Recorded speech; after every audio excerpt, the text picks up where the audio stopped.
تو جواب دیا گیا وما علمناه الشعر وما ينبغي له. اس کے بعد جو یہ جملہ ہے اسی کا جواب ہے کہ قرآن حکیم کا یہ اسلوب شاعرانہ جیسا دکھتا ہے، شاعرانہ دکھتا ہے، لیکن میرا نبی شاعر نہیں ہے اور قرآن حکیم شاعری کی کتاب نہیں ہے.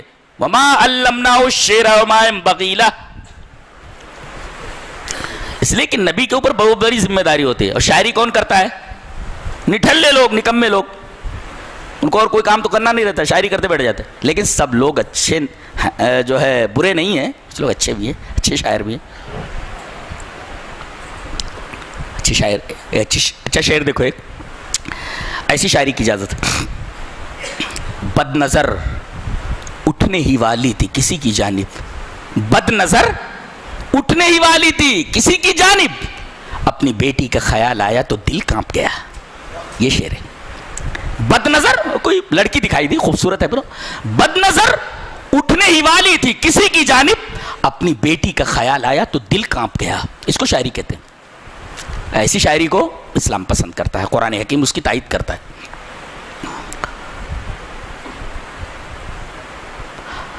آگے ارشاد فرمایا گیا احشروا الذین ظلموا وازواجہم، جیسے مردے ویسے فرشتے. اللہ فرما رہا ہے کہ احشروا الذین ظلموا، ظالم اور ان کے ساتھیوں کو جو ان جیسے ہوں گے، ان کے جوڑے کے، ان کو ایک ساتھ جہنم میں ڈالا. زانی کے ساتھ زانی، چور کے ساتھ چور، رشوت خور کے ساتھ رشوت خور، سود خور کے ساتھ سود خور، سارے کے سارے اس طرح. آگے امام صاحب جا رہے ہیں، پیچھے متبعین جا رہے ہیں، مقتدی لوگ جا رہے ہیں. احشروا الذین ظلموا وازواجہم.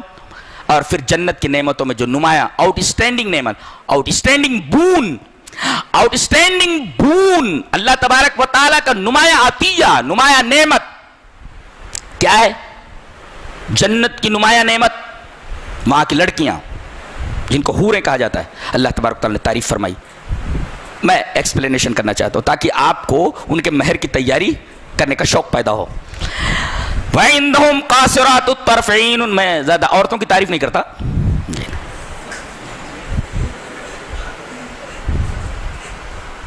ڈھنگ کے کپڑے نہیں بدن پہ، پورا دن ہو گیا میں نہائی نہیں ہے، بال بکھرے ہوئے ہیں، کیا لگ رہی ہو؟ ٹھیک ہے ٹھیک ہے. ان کی میں چائے لاتی ہوں، حالانکہ بالکل بکواس لگ رہی ہے، بالکل بکواس دکھ رہی. تعریف کر دو، لاتی ہوں چائے لاتی ہوں. تو تعریف کر کے کام نکالا جا سکتا ہے.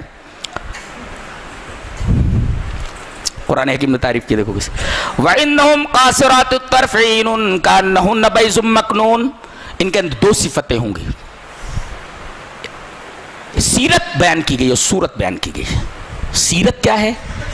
وَعِندَهُمْ قَاصِرَاتُ الطَّرْفِ، نگاہیں نیچی رکھنے والی ہے. نگاہیں نیچی رکھنا یہ حیا کی علامت ہے. گویا عورتوں میں صرف ایک ہی چیز ہے، حیا. یہ نکل جائے تو عورت عورت نہیں رہتی. کیا قرآن حکیم کا تفسیرہ ہے. میں کہتا ہوں دنیا کے تمام لٹریچر کو جمع کر لیا جائے، ادب کو جمع کر لیا جائے، یہ تفسیرہ کہیں نہیں ملے گا آپ کو جو قرآن حکیم نے کیا ہے کہ عورت کا سب سے قیمتی زیور اگر حیا، اگر حیا نکل جائے تو پھر عورت عورت نہیں رہتی. اس کی نمایاں صفت ہے، وہ نمایاں وصف ہے، وہ حیا. عورت کا سب سے بڑا زیور ہے حیا. تو نگاہیں نیچی رکھنے والیاں ہوں گی حوریں، یعنی انتہائی با حیا ہوں گی. بے حیائی ان سے قریب بھی نہیں ہوگی، قریب سے گزرے گی بھی نہیں. یہ سیرت ہے ان کی. اب صورت بیان تین. میں آپ سے پوچھتا ہوں کہیں مولانا نے اتنا گہرا مطالعہ کیا ہے تو بہرحال ادب پڑھتا ہوں تو معلومات، پورے بدن میں سب سے بہترین عضو کون سا ہے؟ آنکھیں.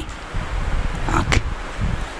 خوبصورتی آنکھوں میں ہوتی ہے، کالی ہو، ٹیڑھی ہو، میڑھی ہو، کیسی بھی ہو، آنکھیں اگر خوبصورت ہیں تو بہت خوبصورت. اور یہ ایسا عضو ہے پورے بدن میں جو انسان کے تمام جذبات کی عکاسی کرتا ہے. غصہ، غور و فکر، جتنے بھی جذبات ہیں آپ آنکھوں سے ظاہر کر سکتے ہیں. بس میں نے بتا دیا، انسان کے جتنے بھی جذبے ہیں، آنکھیں، کہتے ہیں آنکھیں بولتی ہیں، آنکھیں بولتی ہیں.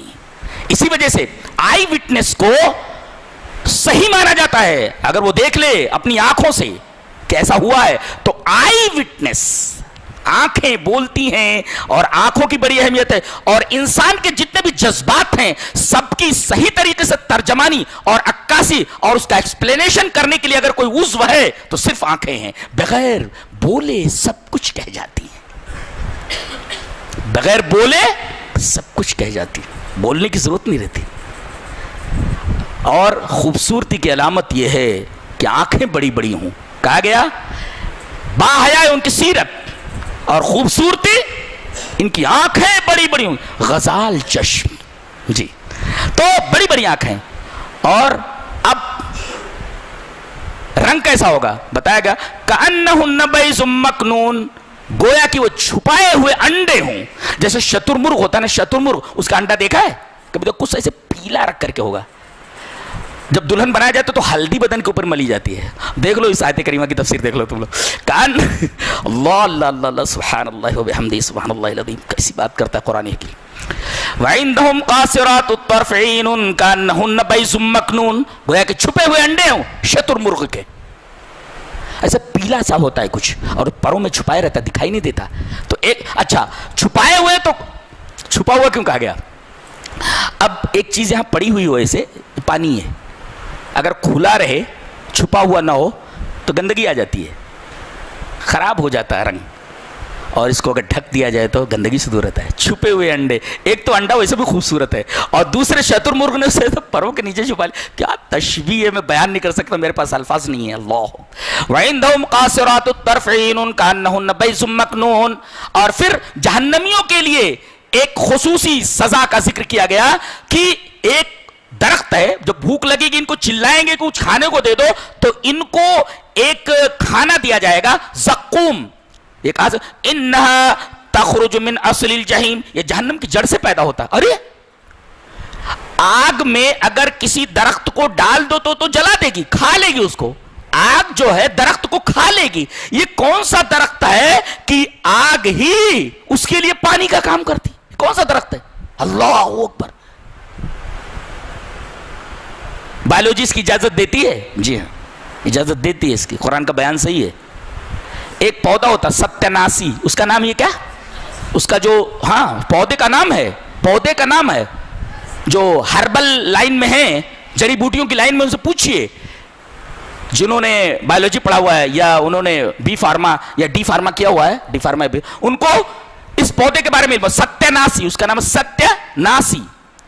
اگر سخت گرمی ہو، لو پڑ رہی ہو تو یہ کھلتا چلا جاتا ہے اور جیسے ہی ٹھنڈک ہوتی مر جاتا ہے. گویا گرمی اس کی غذا ہے، ٹھنڈی اس کے لیے موت ہے. ایسے ہی یہ درخت ہے زقوم کا جو جہنم کے اندر سے نکلتا ہے. ارے یہ تو ایک بے جان چیز کی بات ہوئی. ایک کیڑا ہے جس کا نام ہے سمندر، وہ آگ ہی میں زندہ رہتا ہے. اگر آگ سے باہر نکال لیا جائے تو ایسے ہی ہے جیسے مچھلی کو پانی سے نکال لیا جائے. مچھلی کو پانی سے نکال لیا جائے تو مچھلی مر جاتی ہے. ایسے ہی اگر سمندر جس کی زندگی آگ کے اندر ہی ہوتی ہے، اگر اس کو آگ سے نکال لیا جائے تو مر جائے گا. تو اللہ تبارک و تعالیٰ اگر ایک زندہ چیز کو آگ میں زندہ رکھ سکتا ہے تو اس درخت کو جہنم کی جڑ سے کیوں نہیں نکال سکتا، پیدا کیوں نہیں کر سکتا؟ اور سائنس اس کی اجازت دیتی ہے، بایولوجی اس کی تائید کرتی ہے.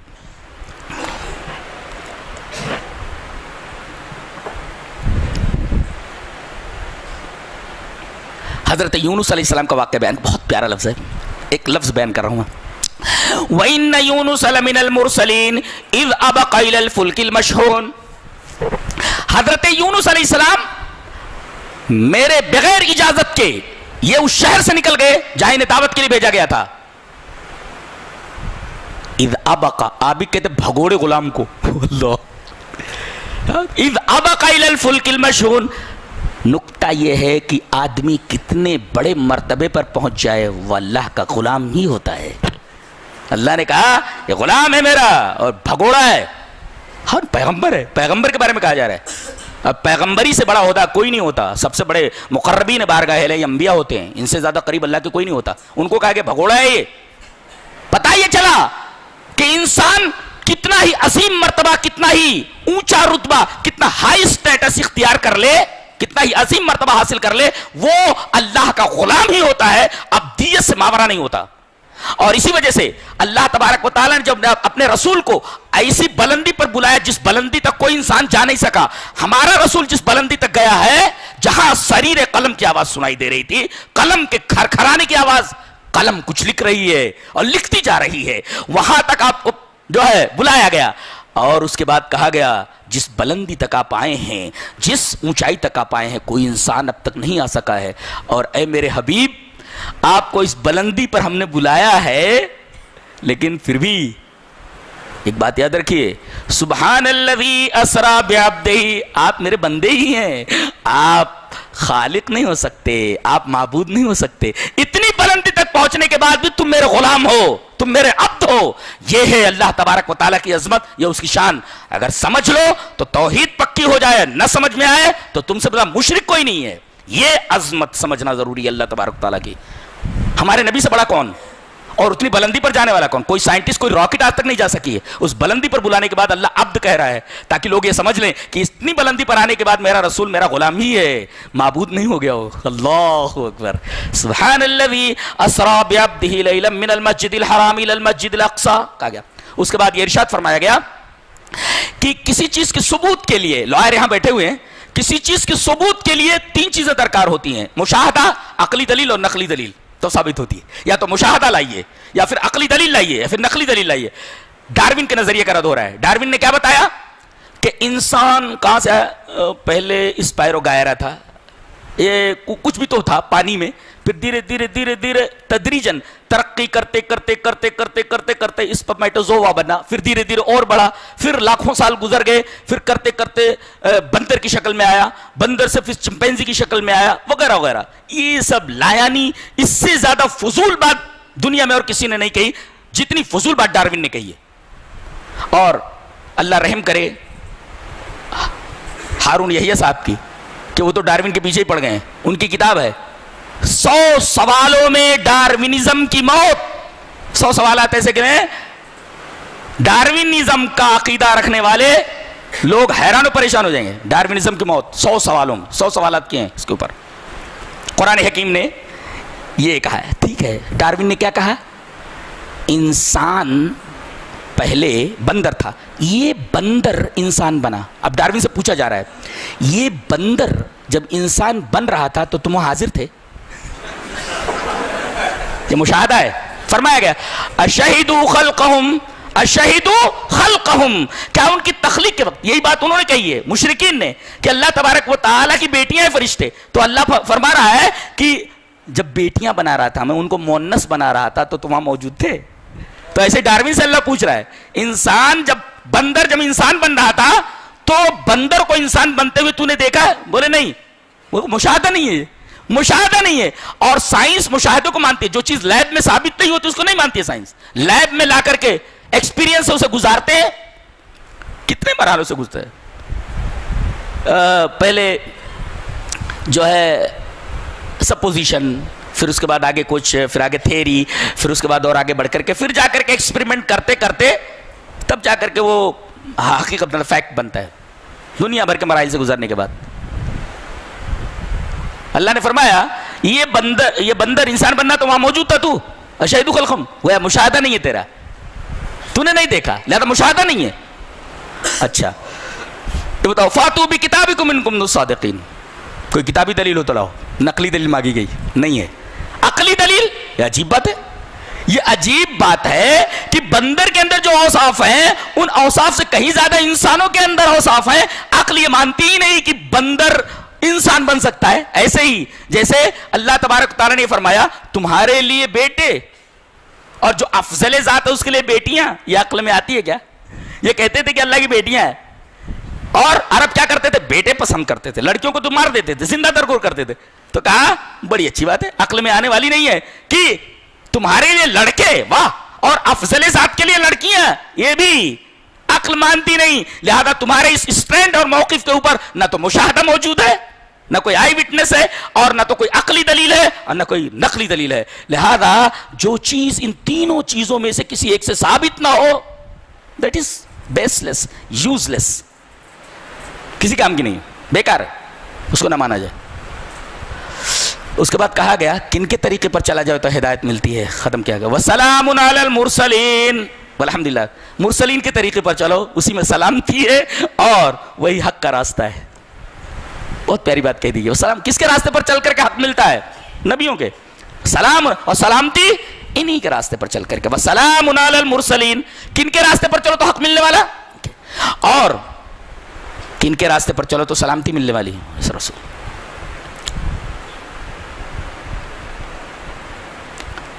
آگے ایک واقعہ بیان کیا جا رہا ہے کہ حضرت داؤد علیہ السلام نے کچھ حصے کر رکھے تھے. آپ فیصلہ کرتے تھے اس کے لیے الگ ٹائم تھا, پھر اللہ کی عبادت کرتے تو الگ ٹائم تھا, آرام کرتے تھے تو الگ ٹائم تھا. آرام کر رہے تھے, ایسے وقت میں دو لوگ دیوار پھاند کر اندر آئے, سامنے سے آنے کے بجائے دیوار پھاند کر. دونوں کیا تھے, ایک کے پاس ایک دمبی تھی, دمبی, اور ایک کے پاس 99. دونوں بھائی.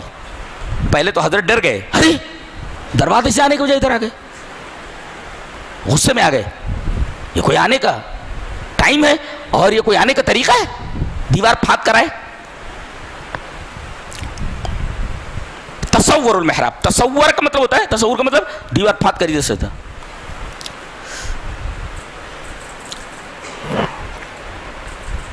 انگریزی کا ایک لفظ ہوتا ہے کٹ a corner. Cut a corner کا مطلب ہوتا ہے اے بیچ میں لے آئے اور کارنر کو سنگولر لایا جائے, تو گویا کہ اس طرف سے آدمی ادھر کھڑا ہے, اب ادھر جانا ہے, کہ دیوار ہے, تو کہتے ہیں ہی کٹ اے کارنر, یعنی ادھر سے ادھر چلا گیا. اور کٹ کارنرز کہا جائے تو بخیلی کرنا. یہ عجیب و غریب زبان, یہ بھی ہے فریز ہے وہ, کٹ کارنرز مانے بخیلی کرنا. تو یہ دیوار پھاند کر اندر آئے, ارے یہ کوئی آنے کا طریقہ ہے, کیا بات ہے؟ کہ هذا اخي له 99 ناجة ولي ناجة واحدة فقال اكفلنيها وازني في الخطاب. بولتے یہ میرا بھائی ہے, اس کے پاس 99 دمبیاں ہیں, میری ایک دمبی ہے, اور بڑی لمبی چوڑی تقریر کرتا ہے, بڑی مضبوط دلیل دیتا ہے. کائے کوئی ایک دمبی لیے گھومتا رہتا ہے, میری 99 بکریوں, میری 99 دمبیوں میں شامل کر دے. تو حضرت میری اس دمبی کے اوپر اس کی نظر ہے, یہ 99 کو 100 بنانا چاہ رہا ہے, اور اس کے لیے دلائل پر دلائل دے رہا ہے. اتنا بڑا لالچی ہے. حضرت نے جو اس کے اوپر غصے کا اظہار فرمایا, اس سے یہ پتا چلتا ہے کہ لپٹ کر کے چندہ مانگنا, زبردستی چندہ لینا, نہیں اتنا ہی دینا ہے, یہ درست نہیں ہے. زبردستی فورس کر کے چندہ لینا یہ درست نہیں ہے. یہ فورس کر کے اس کی بکری لے رہا تھا, یہ دمبی لے رہا تھا اس کی. یہ حضرت داؤد علیہ السلام, ان کے بیٹے حضرت سلیمان کا واقعہ. اللہ سے اتنی محبت تھی ان کو, تمام گھوڑے منگائے, گھوڑے بڑے زبردست, ہاتھ پھیر رہے ہیں, مسحم بالسوق والعناق, کبھی ٹانگوں کے اوپر ہاتھ پھیر رہے, اور کبھی آناق, اونق کی جمع ہے, اونق گردن, اس کے اوپر ہاتھ. اللہ ہی کے لیے گھوڑے تھے, اللہ کے دین کو پھیلانے کے لیے. اتنے مشغول ہو گئے اس میں کہ عصر کی نماز کا وقت نکل گیا, عصر کے وظیفے کا ٹائم جو تھا وہ نکل گیا. بہت پریشان ہوا, ارے میں دنیا میں اتنا مشغول ہو گیا کہ نماز چلی گئی. کہا کہ سارے گھوڑوں کو ذبح کر دو. اللہ, پتہ یہ چلا کہ دین کے معاملے میں اگر دنیا آڑے آ رہی ہو تو دنیا کو ہٹا دیا جائے, دین کو ہاتھ سے نہ جانے دیا جائے. سارے گھوڑے کو قتل کر دیے گئے. اللہ کی یاد سے جو چیز غافل کر دے اس کو چھوڑ دینا چاہیے. کتنی بڑی بات ہے, کتنا بڑا پیغام ہے. اس کے بعد حضرت ایوب علیہ السلام کا واقعہ بیان کیا گیا. بیچارے ہمیشہ بیمار رہتے تھے. پہلے اللہ نے ان کو بہت نوازا, تو لوگ کہنے لگے ارے اتنا پیسہ اس کے پاس ہے, اتنے بیٹے ہیں اس کے, اتنی اچھی بیوی ہے, اتنا مال و دولت ہے اس کے پاس, اور شکریہ ادا کرتا ہے. اگر یہ مال و دولت نہ رہے تو شکریہ ادا نہیں کرے گا. اللہ تبارک و تعالیٰ نے کہا نہیں, میرا جو بندہ ہے صابر ہے. سارے جانور مر گئے, بکریاں مر گئیں, بیٹے مر گئے, بیمار پڑے ہوئے ہیں, ایک بیوی ہے بیچاری وہ ادھر ادھر دوا ڈھونڈتی رہتی تھی. ایک دفعہ شیطان نے دیکھا کہ بہت مجبور ہے. دیکھو آدمی جب مجبور ہو جاتا ہے تب شیطان ہے. بہت غور سے سنو اس کو. یہاں نہیں ٹھیک ہو رہا ہے, وہاں نہیں ٹھیک ہو رہا ہے, وہاں نہیں ٹھیک ہو رہا ہے, یہ دعا پڑھے نہیں ٹھیک ہوا, وہ دعا پڑھے نہیں ٹھیک ہوا. ارے بھائی اس کا ایک وقت ہوتا ہے. حضرت ابراہیم علیہ السلام دعا کر رہے ہیں تو دعا کب قبول ہو رہی ہے؟ کتنے سالوں کے بعد. دعا کیے تو نبی کریم صلی اللہ علیہ وسلم کتنے 4000 سال کے بعد دعا قبول ہوئی ہے. 4000 سال کے بعد دعا قبول ہوئی ہے. نبی کریم صلی اللہ علیہ وسلم کے لیے دعا کیا تھا حضرت ابراہیم نے, ذریت میں سے ایک نبی نکالنا. وہ دعا کب قبول ہوئی؟ اتنے سالوں کے بعد. تو کبھی کبھی دعا کی قبولیت کا ٹائم ہوتا ہے, اور شیطان دیکھتا ہے کہ 4 سال کے بعد یہ دعا قبول ہونے والی ہے اس کی, اللہ نے یہ ٹائم مقرر کر رکھا ہے اس کا. اسی درمیان شیطان آ جاتا ہے, نہیں ٹھیک ہو رہا ہے, نہیں ہے نا ایک بابا ہے نا ایک, اس کو شرک میں مبتلا کر دیتا ہے, بدعت میں مبتلا کر دیتا ہے, گنڈے اور تعویذوں میں اس کو لگا دیتا ہے. اس طرح اس کا ایمان تباہ و برباد ہو جاتا ہے. اب دیکھتا ہے کبھی ٹھیک بھی ہو جاتا ہے ایسا, اب وہ دیکھتا ہے ارے یہاں سے تو ملا ہے, کاش بصارت کی آنکھیں تو بتا رہی ہیں کہ یہیں سے ملا ہے, مگر بصیرت کی آنکھوں سے دیکھتا تو یہ سمجھتا کہ اس نے کچھ نہیں دیا ہے تو خود مر گیا ہے. اس کی باغ ڈور تو کسی اور کے ہاتھ میں ہے, اس کی زندگی کسی اور کے ہاتھ میں تھی, جان نکال لی یہاں قبر کے نیچے آ گئے. تو بصارت کی آنکھیں, ظاہری آنکھیں تو دیکھ رہی ہیں کہ یہیں سے ملا ہے, لیکن بصیرت کی آنکھ سے دیکھتا تو اسے معلوم ہوتا کہ دینے والا کوئی اور ہے, وہ وقت ہو چکا تھا تو دیا ہے. اب ان کی بیوی پریشان ہے, ٹھیک نہیں ہو رہے ہیں. شیطان ملا, کہا کہ ایک رقیہ دیتا ہوں, منتر دیتا ہوں. وہ شرکیہ رقیہ تھا. جیسے ہی آئیں کہا کہ ایک رقیہ مجھے ملا ہے, سنا ہے, بگڑ گئے. کہا کہ تو شرکیہ رقیہ لے کر کے آئی ہے, نبی کی بیوی اور شرکیہ رقیہ, شرکیہ دعا. کہا کہ مجھے ٹھیک ہو لینے دے, تجھے 100 کوڑے مارتا ہوں, 100 کوڑے مارتا ہوں. بیویاں کتنی بدعتیں کرتی رہتی ہیں, اور بڑی بوڑھیاں چبر چبر وہ پان کھاتی رہتی ہیں اور دنیا بھر کی بدعتیں بتاتی رہتی ہیں. ایسا بیٹا. اب جو باتیں یہ کہتی ہیں اس پر کوئی دلیل تو ہوتی نہیں ہے, دلیل تو پڑی نہیں. زیادہ تر شرکیات اور بدعیات پھیلتی ہیں عورتوں کی وجہ سے. اب ان کو دے دیا شیطان نے شرکیہ منتر. حضرت ایوب علیہ السلام نے سنا, بگڑ گئے. کہا کہ 100 کوڑے مارتا ہوں, ٹھیک ہو جانے دے. کاش ایسا شرک اور بدعت دیکھ کر کے شوہر بھی اپنی بیویوں کو تعریف کرے. یہ بدعت کہاں سے لائی, میرے گھر میں وہ شرک, میرے گھر میں اور بدعت. پھر اللہ تبارک و تعالیٰ نے ایک وقت پر ان کو ٹھیک کیا, ٹھیک ہو گئے. ہو کہتے کوڑ تھا, کوڑ نہیں تھا, نبی کو کوڑ نہیں ہوتا, کوئی بیماری تھی اندر, بہت تکلیف تھی ان کو, سمجھ میں نہیں آتی تھی کیا ہے. اللہ تبارک و تعالیٰ نے وہ بیماری ان سے دور فرمائی اور کہا ھذا مغتسل بارد و شراب, یہ زمین ہے, یہاں پر پیر مار تو, فضرب بھی, مارا پیر, چشمہ ابل پڑا. اللہ نے علاج بتایا, کہا کہ یہاں پیر مارو, پیر مارا تو چشمہ ابل پڑا. چشمے سے پانی ایسا نکلا, کہا کہ یہ پانی پیو اور اسی پانی سے نہاؤ, ٹھنڈا پانی ہے, یہ ٹھنڈا پانی پیو, ٹھنڈے پانی سے نہاؤ. ھذا مغتسل بارد, یہ ٹھنڈے نہانے کی جگہ وہ شراب اور پینے کی, یعنی پیو اس پانی کو اور اسی سے نہاؤ. اس کا مطلب ہے گرم پانی سے نہانے کے مقابلے میں ٹھنڈے پانی سے نہانا چاہیے, عادت ڈالنی چاہیے, فائدہ ہے اس میں. گرم پانی کے مقابلے میں ٹھنڈے پانی سے آدمی کو نہانا چاہیے. اللہ تعالیٰ نے علاج بتا دیا کہ اس چشمے کے پانی کے اندر تیرا علاج ہے. ایک عرب تھا, اس کا علاج ہی نہیں ہو پا رہا تھا, پتہ نہیں اس کو کیا بیماری تھی. ڈاکٹروں نے تنگ آ کر کے کہا ساری دوائیاں دے کر کے ہم تجھے تھک چکے ہیں, اب ایک مشورہ دیتے ہیں, علاج بالماء, پانی کے ذریعے علاج. پوری دنیا میں گھوم اور ہر جگہ کا پانی پی, ٹھیک ہو گیا ہو. اس لیے کہ ہر جگہ کی پانی کی تاثیر الگ الگ ہوتی ہے. ان سے اللہ تبارک و تعالیٰ نے چشمہ نکلوانے کے لیے, پیر مارنے کے لیے کہا, اور علاج بالماء کیا, پانی سے علاج. گویا کہ ایک طریقہ علاج کا پانی سے علاج ہوتا ہے. جگہ جگہ پانی پی آدمی سے ٹھیک ہو جاتا ہے. اب اس کے بعد اب اپنی جو قسم تھی اس کو تو وہ پورا کرنا تھا. اب وہ بیچاری 100 کوڑے مارے تو مر جائے گی. اللہ تبارک و تعالیٰ نے کہا کہ ایسا کرو, ایک مٹھی جھاڑو لے لو, وَخُذْ بِيَدِكَ ضِغْصًا فَاضْرِبْ. آپ کیا کریں, تیلیاں لے لیں جھاڑو کی, 100 تیلیاں لے لیں, ایک تیلی ایک کوڑے کے برابر, اور اس کو ایک دفعہ مار دیجئے. ایسے ہی نبی کریم صلی اللہ علیہ وسلم کے زمانے میں ایک زانی لایا گیا, شادی شدہ تھا. اب شادی شدہ زانی, یہ شادی شدہ نہیں تھا, لایا گیا, اس کو پکڑ کے کوڑے لگانے تھے, اس کو کتنے 100 کوڑے لگانے تھے. اب وہ اتنا مرگلا تھا، کہا مریل بوڑے مریل ہو کر کے زنا کیا اس نے. ایک تو مریل ہے دبلا پتلا، زنا کرنے میں بتا گیا، ابھی 2 کوڑے پڑے مر جائے گا.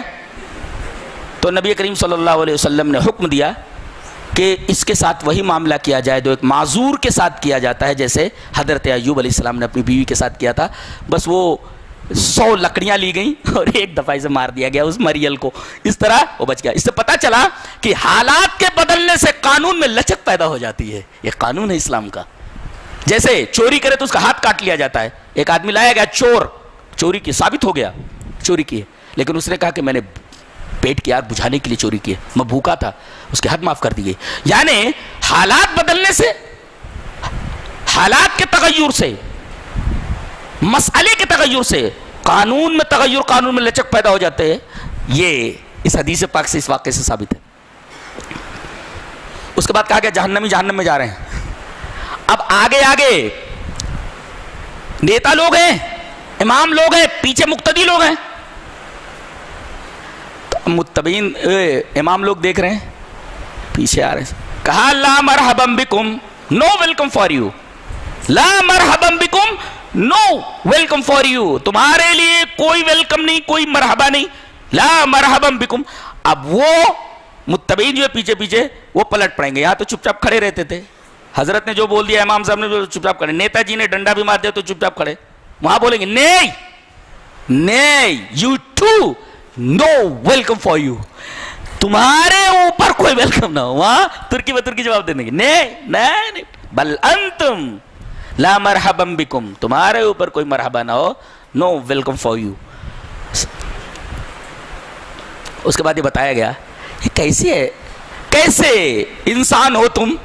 ارے میں نے فرشتوں کو تمہارے باپ کے سامنے جھکا دیا تھا، شیطان نے سجدہ نہیں کیا تھا، اس نے انکار کیا تھا تمہارے باپ کا سجدہ کرنے کے لیے.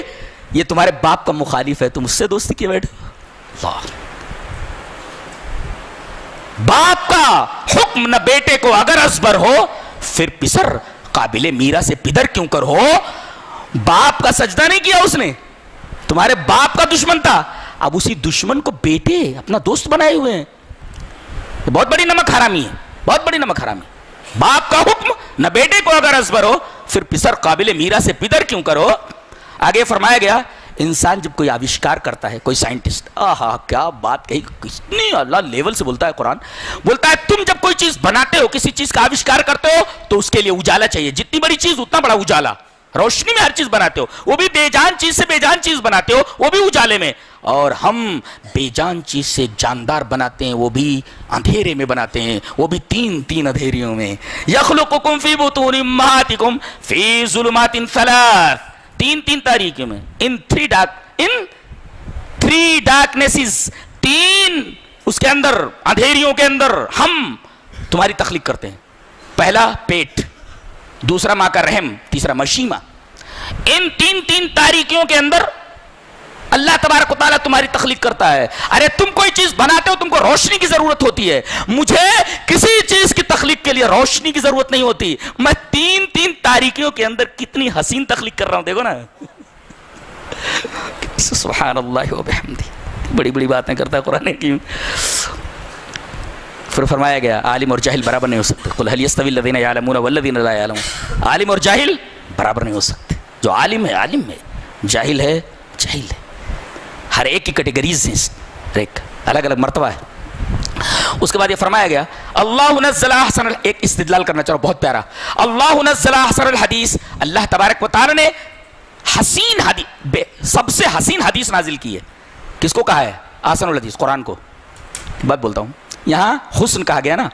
حسن کی خصوصیت یہ ہوتی ہے کہ وہ مقناطیسی ہوتا ہے، کھینچتا ہے اپنی طرف، ہے کہ نہیں؟ حسن مقناطیسی ہوتا ہے. کسی بھی حسین چیز کو آپ دیکھو، آپ کی نگاہیں میں ٹک جائیں گی، برابر ہے. اس کا مطلب یہ ہے آپ کی نگاہوں کو اس نے باندھ لیا. کوئی ایک انسین پاور ہے، ایک انسین قوت ہے، جو غیر مرئی قوت ہے، جو آپ کو اس کی طرف دیکھنا پڑ رہا ہے وہ کھینچ رہی ہے. اس کا مطلب حسن کے اندر مقناطیسی کشش ہوتی ہے, اور قرآن حکیم سب سے زیادہ حسین ہے, اس کا مطلب وہ دلوں کو کھینچ لیتا ہے. شرط یہ ہے کہ دلوں کے اندر کھینچنے کی صلاحیت ہونی چاہیے.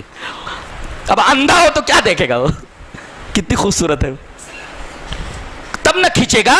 حسن کو دیکھے گا تب نہ کھینچے گا, تب حسن کھینچے گا اس کو. اور آدمی اندھا ہو تو حسن کو دیکھے گا نہیں, کھینچے گا نہیں.